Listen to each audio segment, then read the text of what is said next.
जिन जिन राज्यों में भारतीय जनता पार्टी चुनाव के रास्ते से नहीं आ पाती सत्ता में, उन राज्यों में वो किस तरह के हथकंडे अपनाती है, किस तरह से पैसे खर्च करती है, किस तरह से एजेंसीज का दुरुपयोग करती है, किस तरह से लोकतंत्र की वहाँ धज्जियाँ उड़ाने का षड्यंत्र रचती है, यह आपके सामने कई उदाहरण अरुणाचल, उत्तराखंड, मध्य प्रदेश, राजस्थान, गोवा और अब झारखंड में जो प्रयास कर रहे हैं, महाराष्ट्र, कई कई उदाहरण हैं। हर महीने एक उदाहरण भारतीय जनता पार्टी अपनी निम्न स्तर की राजनीति का हमारे और आपके सामने रखती है। मेरे साथ झारखंड के हमारे प्रभारी वरिष्ठ नेता श्री अविनाश पांडे जी भी हैं। थोड़ी देर में वो आपको पूरा बताएंगे किस तरह से एक साजिश रची जा रही है भारतीय जनता पार्टी द्वारा झारखंड की चुनी हुई सरकार को अस्थिर करने की। एजेंसीज का जो काम होना चाहिए वो काम एजेंसीज ने करना बंद कर दिया, एक भाजपा के प्रकोष्ठ की तरह काम कर रही या संघ के प्रकोष्ठ की तरह काम कर रही, जैसे अखिल भारतीय विद्यार्थी परिषद हो, इस तरह से ये एजेंसीज का भी एक तरह से अब उन्हीं का प्रकोष्ठ नीचे ब्रैकेट में लिख देना चाहिए, संघ का प्रकोष्ठ है या भाजपा का प्रकोष्ठ है, क्योंकि यह काम एजेंसीज का नहीं है कि सत्तारूढ़ दल की सहायता करके चुनी हुई सरकारों को अस्थिर करना। यह काम कभी किसी एजेंसी ने पहले नहीं किया और पिछले 7 साल में 8 साल में लगातार एजेंसीज खबरों में अगर बनी रही तो इसी तरह के कामों की वजह से बनी रही। हम और आप, हम दोनों का, विपक्ष का भी और मीडिया का भी एक बहुत बड़ा दायित्व बन जाता है, क्योंकि आने वाली पीढ़ियां जरूर याद रखेंगी कि किसने इसमें क्या भूमिका अदा की थी। जब लोकतंत्र पे हमले बोले जा रहे थे तब विपक्ष क्या कर रहा था, तब मीडिया क्या कर रहा था। हमें पूरा भरोसा है कि आप इस तरह की साजिशों को बेनकाब करेंगे। हमें पूरा भरोसा है कि लोकतंत्र को बचाने के लिए जो कदम हमें और आपको मिलकर उठाने हैं, ताकि इस देश का संविधान बचा रह सके, ताकि इस देश में लोकतंत्र बचा रह सके, वो पूरा भरोसा है कि हम और आप वो कदम उठाएंगे। और सरकार का एक काम होता है जिसकी वजह से उसको सत्ता में लाया जाता है, वह काम करने के स्थान पर जहां वो चुनाव हार जाएं वहां भी सत्ता में कैसे आएं, यह काम सरकारों का नहीं होता। यह बात मोदी जी को, अमित शाह जी को शायद समझ में नहीं आ रही। कल नड्डा जी बिहार गए थे, बड़े उनका विरोध हुआ, सड़कों पर लोग आ गए। इन्हें अब समझ लेना चाहिए कि अगर सरकार में जहां हैं वहां काम करना नहीं आता इन्हें, तो सीख लें। राजनीति इस तरह की जो निम्न स्तर की राजनीति है उसे बंद करना होगा, क्योंकि अब लोग सड़कों पर आ रहे हैं, अब लोग परेशान हो गए हैं, अब घड़ा भर चुका है। मैं अविनाश पांडे जी से आग्रह करूंगा कि झारखंड में जो प्रकरण हुआ उस पर आपसे कुछ चर्चा करें।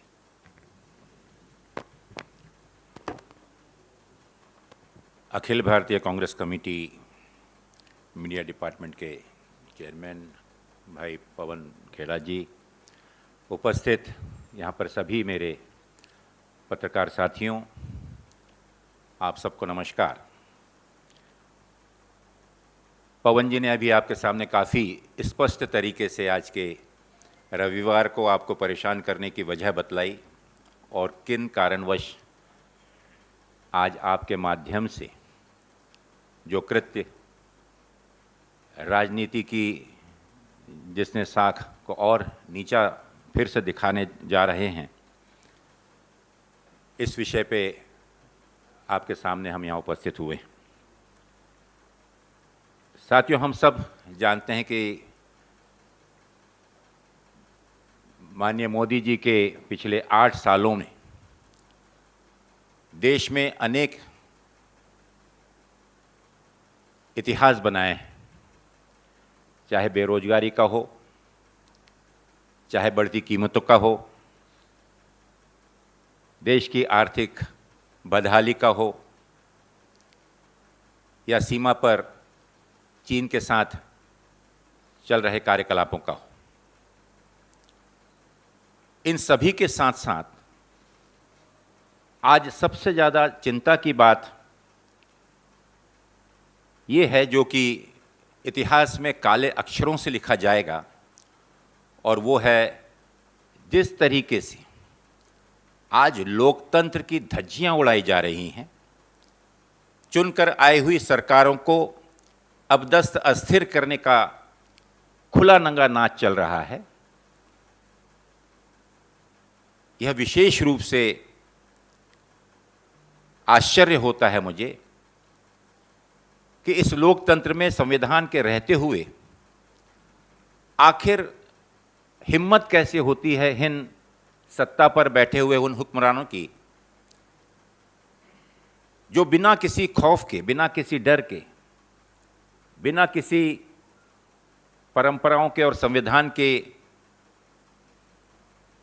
रक्षा का शपथ लेने के बावजूद अपने आप को जो देश का एक प्रेरणा स्रोत प्रोजेक्ट करते हैं, साफ सुथरे पहनकर, कपड़े पहनकर अपने स्वयं के चरित्र का बखान करते हैं, एक स्वच्छ राजनीति का रोज वक्तव्य और भाषण देते हैं, वो आज आप देख रहे हैं कि देश के विभिन्न भागों में जहां पर बीजेपी, गैर बीजेपी सरकारें हैं, किस प्रकार से ईडी का, संवैधानिक संस्थाओं का दुरुपयोग कर कर उन्हें अस्थिर कर रहे हैं, उन्हें अपदस्थ कर रहे हैं। आप सब लोग भली भांति मेरे इस वक्तव्य का मतलब समझे होंगे। स्वाभाविक है कि आज झारखंड के परिप्रेक्ष्य में झारखंड की सरकार को लेकर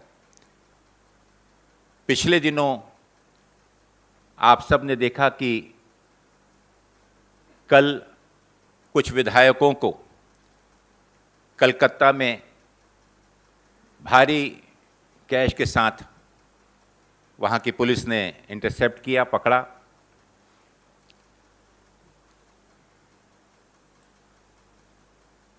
विशेष रूप से आप सब जानते हैं कि झारखंड की चुनी हुई सरकार को पिछले 2 सालों से सतत एक जैसा प्रयत्न शुरू है कि उसको किसी प्रकार से अस्थिर किया जाए, उसे कमज़ोर किया जाए, वहाँ पर सत्ता परिवर्तन किया जाए, और इसके चलते हुए समय समय पर वहाँ के विधायकों से संपर्क साध कर, उनको आतंकित कर, उन्हें लोभ लुभावन देकर ये कोशिश सतत चालू रही है।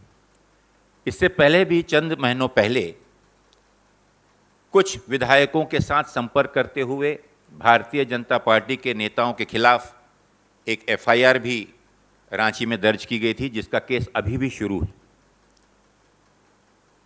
लेकिन उसे भी नजरअंदाज कर कर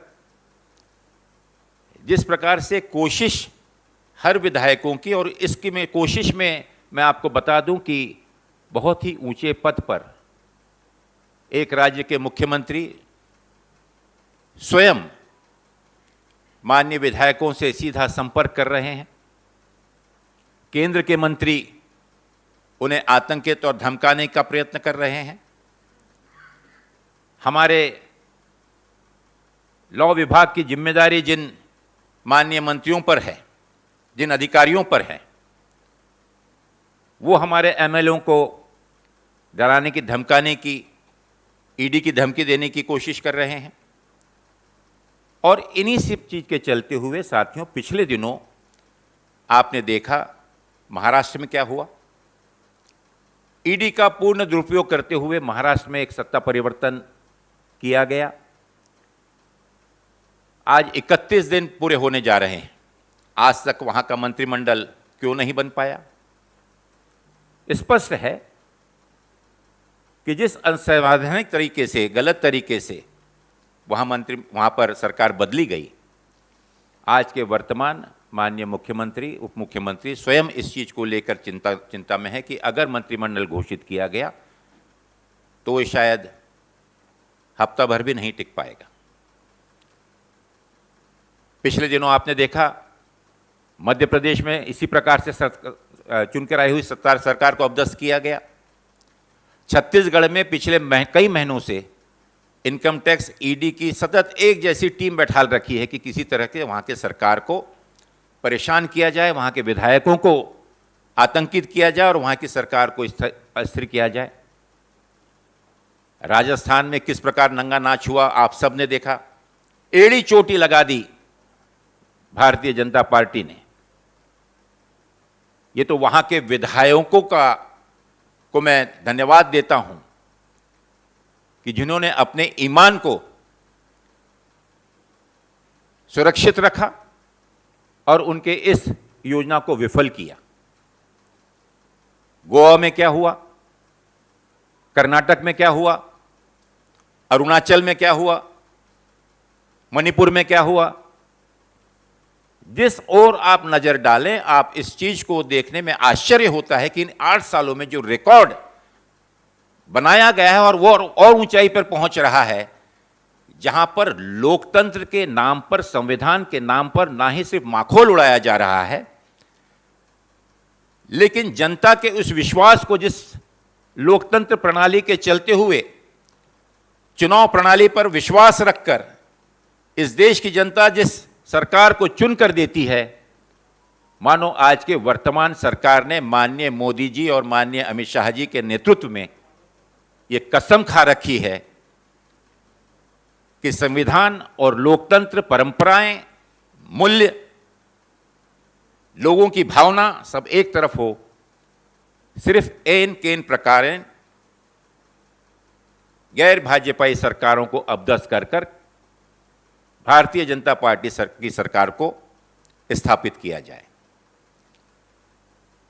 लानत है उन विधायकों को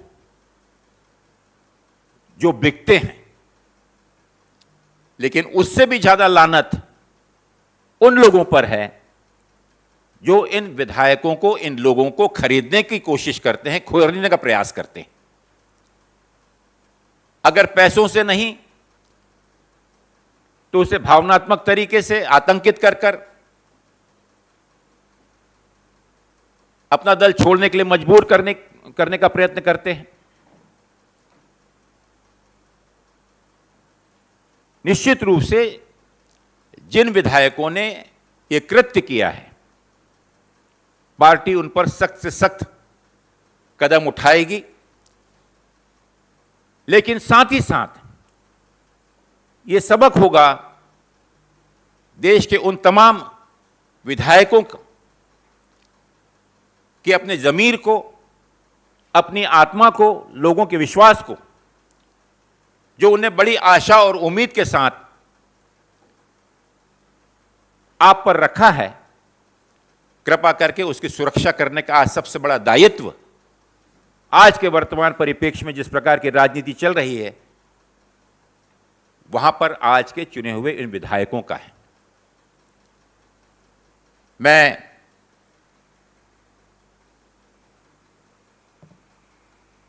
विशेष रूप से आपसे कहना चाहूंगा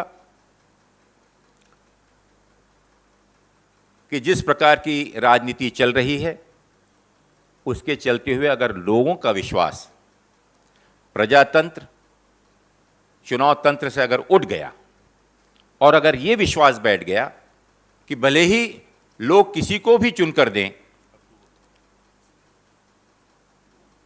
लेकिन धन का, बल का, सत्ता का, संवैधानिक संस्थाओं का लाभ उठाकर सरकार तो हम ही बनाएंगे, ये जो एक अटूट विश्वास और दृढ़ होता जा रहा है, उस विश्वास को और उस अंधी दौड़ को लोकतंत्र के हित में, लोकतंत्र की मजबूती के लिए और आने वाले समय में अगली पीढ़ी के लिए हम सबको मिलकर रोकना होगा। मैं आज इस मंच से माननीय कांग्रेस अध्यक्षा ने कल जो हमारे 3 विधायक इस कृत्य में और पार्टी के अंदर लोगों को गुमराह करने में जो कोशिश उनके संलिप्त थे, उनको पार्टी से तुरंत प्रभाव से निष्कासित कर दिया है। ये घोषणा आज इस मंच से मैं कर रहा हूं। आने वाले दिनों में जो भी ऐसे कोई, चाहे जनप्रतिनिधि हो, पार्टी का कोई जिम्मेदार पदाधिकारी हो या कोई कार्यकर्ता हो, हर एक की जानकारी समय समय की है और जो कोई भी इससे जुड़ा हुआ या इसमें लिप्त पाया जाता है, पार्टी उसके खिलाफ सख्त से सख्त कार्रवाई करेगी। बहुत बहुत धन्यवाद।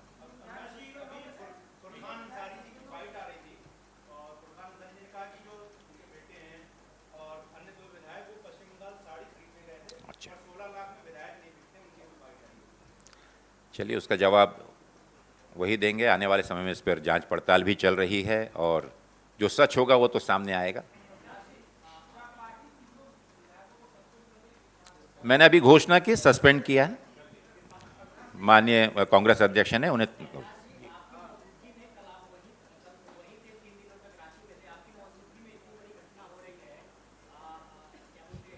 मैं कलकत्ता में मैं मौजूद नहीं था। We have suspended them. Suspended.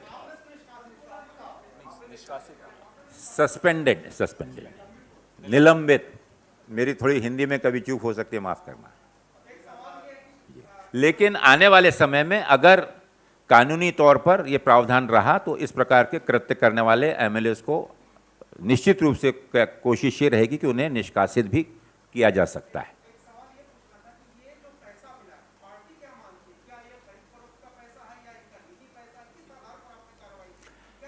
देखिए, जो गतिविधियां चल रही थी उसकी जानकारी भली भांति वहाँ की सरकार को भी और पार्टी के एक प्रभारी के नाते वहाँ पर 3 दिन में था। उन गतिविधियों पे पूर्ण रूप से नज़र रखी जा रही थी। आप सब जानते हैं कि पिछले 7 दिनों से दिल्ली में विशेष रूप से आसाम के माननीय मुख्यमंत्री जी यहाँ पर बैठकर जो दौरा कर रहे थे, उसमें किन किन लोगों ने उनके साथ मुलाकात की, किन किन लोगों ने उनके साथ में उनकी क्या बातें हुई, किससे वीडियो कॉन्फ्रेंसिंग हुई, हर चीज़ का रिकॉर्ड है। समय आने पर उन सभी चीज़ों को विस्तार से रखा जाएगा।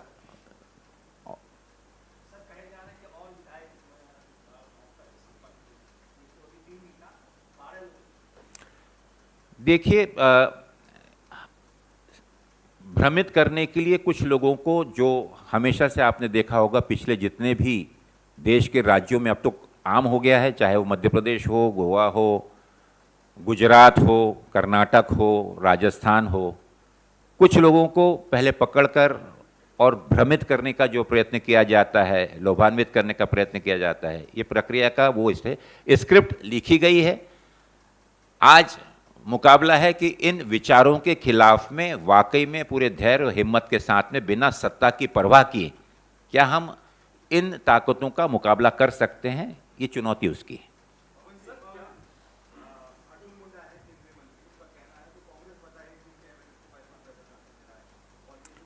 देखिए, मैंने वही चीज़ कहा कि हास्यास्पद उल्टा चोर ये पूछे पुलिस से कि बताइए मेरे पास ये पैसा कहाँ से आया, तो ये उचित नहीं है।